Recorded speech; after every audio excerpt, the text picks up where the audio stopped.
So, did he win any personal stuff? It's going to be hard when you've hardly ever played. Not impossible. 18.75. It's 24 there, so those add-ons probably never got fulfilled. And yeah, we want Beasley to move on. But he's got the shortest contract left out of a lot of us, other than Nick so far that I've seen, I've been paying attention to. And as you can see, Baldwin has moved to Liverpool. So him and Monday probably want to swap roles, considering they're both wide men. They're playing for the team probably they despise the most. But at City, he wasn't really being utilised, and it's so unfortunate. He's desperate to win the league there or even get games. Moves to the Champions, and then the team he left goes on to win the league by goal difference. But he's played a lot of games, so that's very good. Very cheap. Very cheap. Considering he's like Irish, English, he's got that homegrown eligibility. Only one goal though. They obviously Liverpool maybe playing defensively, that defensive winger, but he'd still be in such a good team. Expect to contribute more goals and stuff because he had that potential. That was what he was made for. The finishing. When his younger days, he used to get so many assists and goals in the non-competitive. It was about here when City fucked him up. They loaned him out to Bologna and retrained him as a defensive winger, and he lost all attacking threat. For Ireland, he's very good for Ireland though. Look, Ireland are just naturally defensive because of their formation, but gets as many goals for Ireland as he did all season pretty much in all the other Liverpool domestic stuff. And 3 assists, so good on Ireland. So hopefully when we look at the Irish stuff, that means Ireland have done well. But considering his finishing started at 15 and that started at 20, he hasn't really. Bear in mind everything else was 10, so it does still look quite pretty on the eye, but he doesn't jump off the page as much as the potential once thought he would have. But it's a good return out wide for a wide man. 10 goals and so a goal every 3.4 games internationally. Any injuries? No, he's very good on the injuries. He's one of the best out of all of us. So, just see if he got anything personal achievements, because Liverpool had a good year. He might have. Did play 30 games. He was bought for 11 mil by Liverpool. Does that show up here as a different number? Yeah, I was about to say that looked cheap. But 11 million is still good. His contract, he's obviously got a long time to run.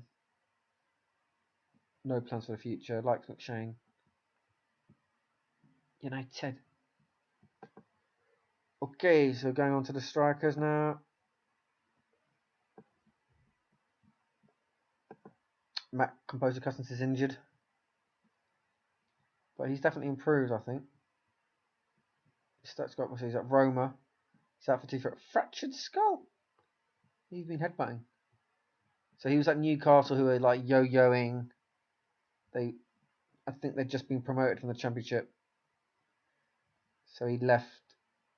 And again, he's disappointing on the average rating. He doesn't really do it. He doesn't really get goals either. I know sometimes you get people with low average ratings, but they score, or the other way around. They get loads of goals and man matches, or assists, but they don't.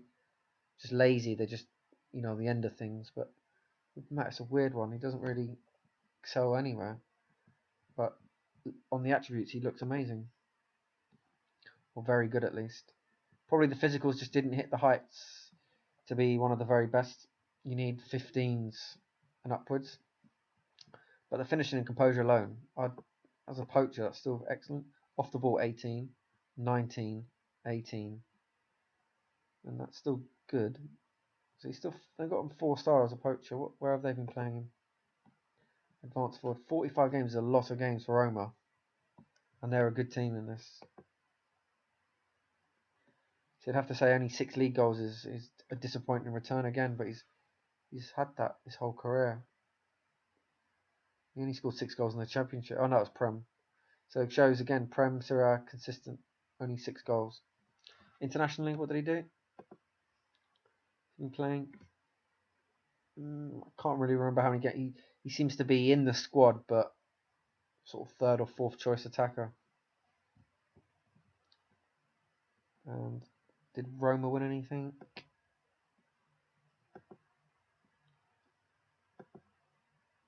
So he's bought for a lot of money. Newcastle had a lot of money from Gunnersbury down for the years now. Custance and Novak making them 60 odd million between the two of them. Okay, moving on to Tumba, and we'll do a comparison. So Tumba is at Liverpool. That's the elephant in the room. Tried to hide it because I'd seen it earlier in the Capital One Cup final, and I can look at that game now. But so Al's looking nice. Plays more games for. He's already wanted though. Liverpool must have just signed him this summer. Yet he's wanted by Monaco. I'd definitely, if I had the option of living in Liverpool or Monaco, I would walk to Monaco from Liverpool if the deal went through. So, player exchange. You don't often see that. 21 million plus a player. So I want to check that out. See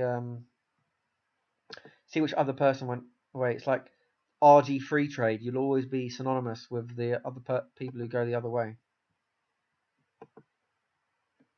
As in, like, who got the best deal and things like that. Where was it? We were in the season before.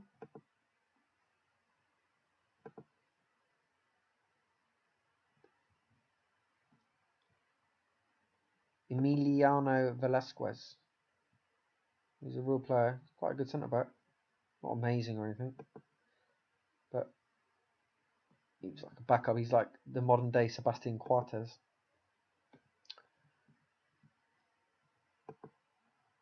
So you could say Liverpool definitely got the better deal because they probably just flogged a player they didn't want off their wage bill.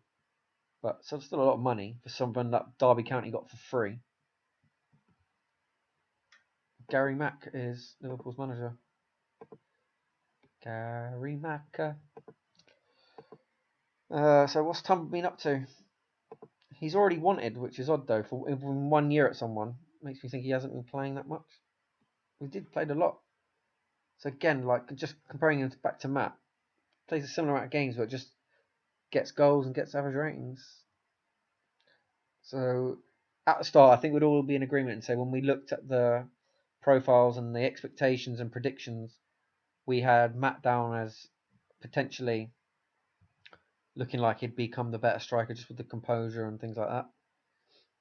But the movement has been excellent. In his whole career, he's just been a playing machine. I doubt anyone's got anywhere near close to that. Beasley's just broken 100, and Al's going from strength to strength, and he's almost getting 300 career league games. This is league.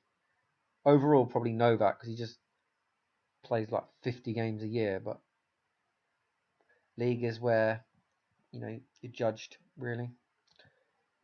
You can argue some of it was down in the lower ebbs when he got injured in one window, which forced him to stay there probably longer than he should have. But the difference was he went to the concentration camp and they tried to gas him, but he got out the back door and managed to join the Swindon Slugs.